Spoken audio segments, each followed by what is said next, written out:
ሰበር ዜና በትግራይ ክልል የተፈጸመው የድሮን ጥቃት ዝርዝር መረጃ አሁን ደርሶናል። በርካቶች ተደምስሷል። ህወሓት በበኩሉ በክልሉ መንግስት ፕሬዝዳንት ገጽ ላይ በድሮን ጥቃቱ ዙሪያ መግለጫ ሰጥቷል። ይህንን መረጃ በቅድሚያ በዝርዝር ወደ እናንተ እናደርሳለን። በሌላ በኩል በኢራንና አሜሪካ መካከል የተኩስ ልውውጥ መደረጉን ተከትሎ የኢራን እስላማዊ አብዮታዊ ዘብ አስደንጋጭ ውሳኔ ወስኗል። በሌላ ዜና ዩክሬን በሴንት ፒተርስበርግ ላይ ጥቃት ፈጽማለች። ሩሲያ ጥቃቱን ከዚህ በፊት ታይቶ የማይታወቅ ነው ብላለች። ሁሉንም በዝርዝር ወደ እናንተ አደርሳለሁ። ሰላም ጤና ይስጥልኝ ውድ ተመልካቾቻችን፣ የሰዓቱን የተመራረጡ አጫጭር ሰበር ዜናዎችን ይዤ ቀርቤያለሁ። አብራችሁን ቆዩ።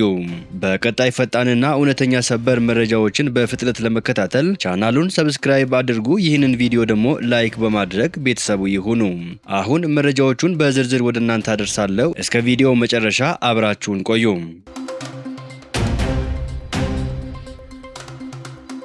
በቅድሚያ የድሮን ጥቃቱ ዝርዝር መረጃ ደርሶናል፣ እንደሚከተለው ይቀርባል። ትላንት ግንቦት 28 2018 ዓመተ ምህረት ከሌሊቱ 6 ሰዓት ተኩል እስከ 7 ሰዓት ባለው ጊዜ ውስጥ በሰሜን ምዕራብ ትግራይ ገማሃሎ ከሰንቤል አካባቢ ወደ ባደም በሚሄድ የህወሓት ወታደራዊ ኮንቮይ ላይ የድሮን ጥቃት መፈጸሙን ከዚህ ዘገባ በፊት ባለው የመረጃ ሰዓት መዘገባችን ይታወሳል።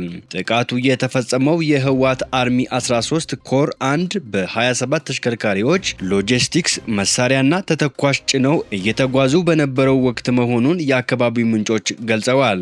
እንደ የአካባቢው ምንጮች ገለጻ ድንገት በተፈጸመው የድሮን ጥቃት 5 ተሳቢ መኪኖች፣ 2 ወታደራዊ ተሽከርካሪዎች ወይም ኦራል እና 4 ፒካፕ መኪኖች ላይ ከፍተኛ የንብረት ውድመት ደርሰዋል። በርካታ የሰራዊቱ አባላት ቆስለዋል። የቆሰሉትም በሽራሮ በሽሬና በመቀሌ ወደሚገኙ ሆስፒታሎች እየተወሰዱ ይገኛሉ። የሞቱት አስክሬን እየተሰበሰበ ነው። 26ቱ በጅምላ ተቀብረዋል። ጥቃቱን ተከትሎ በሰልፍ ሲጓዙ የነበሩት ወታደሮች የተበታተኑ ሲሆን ወታደራዊ መሪዎቹ አሁንም የተበታተኑትን አባላት ለመሰብሰብና ለማዋሃድ 2 የፍተሻ ጣቢያዎችን እያዘጋጁ ነው ተብለዋል። ጥቃቱ የተፈጸመበት አካባቢ በጸጥታ ኃይሎች ተከበዋል። ጥቃቱ በደረሰበት ወቅት ተተኳሽ ጭኖ የሚጓዘውን ቡድን በመምራት ላይ የነበሩት ኮሎኔል ሀጎስ አብርሃ ሕይወታቸው ማለፉን ምንጮቹ አስታውቀዋል። በሌላ በኩል በድሮን ጥቃቱ ህወሓት መግለጫ አውጥተዋል። በትግራይ ክልል የድሮን ጥቃት መፈጸሙን በክልሉ መንግስት ፕሬዝዳንት ገጽ ላይ ነው ህወሓት በመግለጫ ያስታወቀው። ህወሓት በመግለጫው የብልጽግና ስርዓት በሰሜን ምዕራብ ትግራይ ሽራሮ አካባቢ የድሮን ጥቃት በመፈጸም በሰራዊቱ አባላትና በንብረት ላይ ጉዳት አድርሰዋል ብለዋል።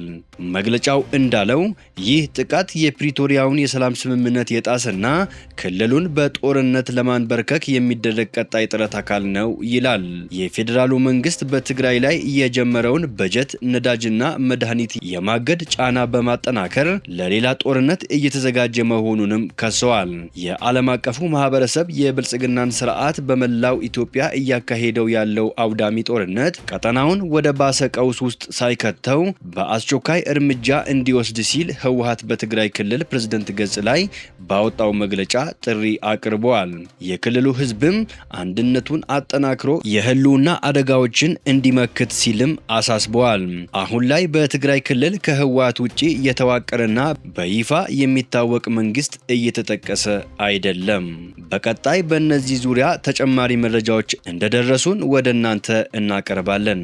ወደ ዓለም አቀፍ ዜናዎች ስንሸጋገር በኢራንና አሜሪካ መካከል የተኩስ ልውውጥ መደረጉን ተከትሎ የኢራን እስላማዊ አብዮታዊ ዘብ የሆርሙዝ ወሽመጥን ለነዳጅና ጋዝ ላኪዎች ሙሉ በሙሉ ለመዝጋት ዛተ። በባህረ ሰላጤው አካባቢ ሁለቱ ሀገራት የተኩስ ልውውጥ ካደረጉ በኋላ እስላማዊ አብዮታዊ ዘቡ በሰጠው ማስጠንቀቂያ የሆርሙዝ ወሽመጥ ለነዳጅና ለጋዝ ላኪዎች ሙሉ በሙሉ ቢዘጋ ኃላፊነቱን የምትወስደው አሜሪካ ናት ብለዋል። አሜሪካ እኩይ ድርጊቷን ከቀጠለች ለሚወሰደው እርምጃ ኃላፊነቱን እንደምትወስድም አስታውቋል። የአሜሪካ ጦር ኢራን ወደ ሆርሙዝ ወሽመጥ የተኮሰቻቸውን 4 ድሮኖች መትቶ መጣሉን አስታውቋል። የአሜሪካ ጦር ማዕከላዊ እዝ ጎሩክና ቀሽም በተባሉ ደሴቶች ላይ የኢራን ባህር ዳርቻ ጥበቃ ማዕከላት ላይ ጥቃት መፈጸሙን ገልጸዋል።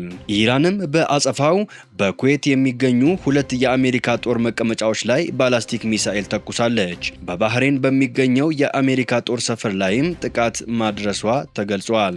የባህሬን ውጭ ጉዳይ ሚኒስቴር ኢራን ያደረሰችውን ጥቃት በጽኑ እንደሚያወግዝ አስታውቋል። በባህሬን እንዲሁም በኩዌት ላይ እየደረሰውን ጥቃት ግልጽ ጠብጫሪነት ብሎታል። በሌላ ዜና ዩክሬን በሴንት ፒተርስበርግ ላይ ጥቃት ፈጸመች። ሩሲያ ጥቃቱን ከዚህ በፊት ታይቶ የማይታወቅ ነው ብላለች። ዩክሬን በሴንት ፒተርስበርግ ከተማና አካባቢዋ ላይ ከዚህ በፊት ታይቶ የማይታወቅ ጥቃት መፈጸሟን የሩሲያ ባለስልጣናት አስታውቀዋል። ይህ ጥቃት የተፈጸመው ከተማዋ ዓመታዊውን የሩሲያ የኢኮኖሚ ፎረም ባስተናገደችበት የመጨረሻ ቀን ነው ተብለዋል። የሌኒንግራንድ ክልል ገዢ አሌክሳንደር ድሮዝዳንኮ ከ140 በላይ ድሮኖችን መተኮሳቸውን የገለጹ ሲሆን የከተማዋ ገዢ አሌክሳንደር ቤግሎቭ በበኩላቸው ጦርነቱ ከተጀመረ ወዲህ ለመጀመሪያ ጊዜ ነዋሪዎች ቤት ውስጥ እንዲቆዩ ጥሪ አቅርበዋል። የዩክሬን ባለስልጣናት የሩሲያን የጦር መሳሪያ ማከማቻዎችና የባህር ኃይል ጣቢያን መምታታቸውን ገልጸዋል። ይህም ለሩሲያ ጥቃቶች የተሰጠ ምላሽ ነው ብለዋል። ጥቃቱ የተፈጸመው ቭላዲሚር ፑቲን ከቮሎዲሚር ዘለንስኪ ጋር ለመገናኘት ፈቃደኛ አለመሆናቸውን ከተናገሩ በኋላ ሲሆን ዘለንስኪ ጦርነቱን ለማቆም ቀጥተኛ ንግግር እንዲደረግ ጥሪ ማቅረባቸውም ይታወሳል።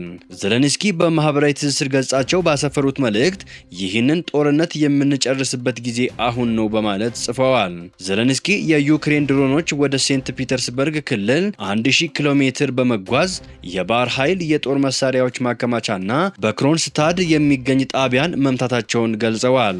እነዚህ የቅርብ ጊዜ ጥቃቶች የተፈጸሙት ፑቲን የኢኮኖሚ ፎረሙን እያካሄዱ ባለበት መሆኑን ቢቢሲ ዘግቧል።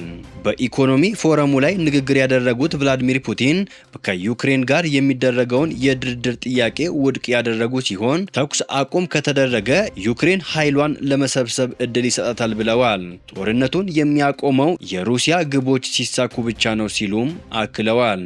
በሌላ ዜና የኢራን ብሔራዊ ቡድን ተጫዋቾች የአሜሪካ ቪዛ ተሰጣቸው። በዓለም ዋንጫ ላይ ተሳታፊ የሆነው የኢራን ብሔራዊ ቡድን የአሜሪካ ቪዛ ማግኘቱን ዋይት ሃውስ አስታወቀ። ከዚህ ቀደም ብሔራዊ ቡድኑ የጉዞ ማዕቀብ ሊጣልበት እንደሚችል ስጋት ተፈጥሮ የነበረ ቢሆንም የአሜሪካ ባለስልጣናት ግን ሁሉም አይነት ለጉዞ አስፈላጊ የሆኑ ሰነዶች እንደተሰጣቸው ገልጸዋል። ዋይት ሃውስ ምሽቱን ባወጣው መረጃ የኢራን ብሔራዊ ቡድን በዓለም ዋንጫ ያለመዘግየት እንዲሳተፍ የሚያስችለው ቅድመ ሁኔታ እንደተሟላለት አስረድተዋል። የቪዛውን ጉዳይ ያሰራጨው ፊፋ እንደሆነም ተዘግቧል። ዋይት ሃውስ ይህንን መግለጫ ያወጣው ብሔራዊ ቡድኑ በሎጂስቲክስ እና በዲፕሎማሲያዊ ችግሮች የተነሳ ጉዞው ሊስተጓጎል እንደሚችል ስጋት ውስጥ በወደቀበት ወቅት ነው። በሜክሲኮ የሚገኙት የኢራን አምባሳደር ትላንት ባሰጡት መግለጫ አንዳንድ የወረቀት ጉዳዮች እንደሚቀሩ መግለጻቸው ይታወሳል። የኢራን ብሔራዊ ቡድን ልምምዱን ሲያደርግ የቆየው በቱርክና በሜክሲኮ መሆኑ ይታወቃል። አሁን ደግሞ በሜክሲኮ ቱጁና ከተማ ውስጥ በሚገኝ ማሰልጠኛ ማዕከል የሰፈረ ሲሆን ከቀናት በኋላ ጁን 15 ከኒውዚላንድ ጋር ለሚያደርገው ግጥሚያ ወደ ካሊፎርኒያ የሚያቀና ይሆናል። ውድ ተመልካዮቻችን የሰዓቱን የተመረጡ አጫጭር ሰበር ዜናዎች ወደ እናንተ ያደረስኳቸው ናቸው። ከሰዓታት በኋላ በሌላ ሰበር ዜናዎች እስከምንገናኝ በያላችሁበት የዓለም ዳርቻ ቸር ቆዩልን። ሰላም ለዓለማችን ይሁን።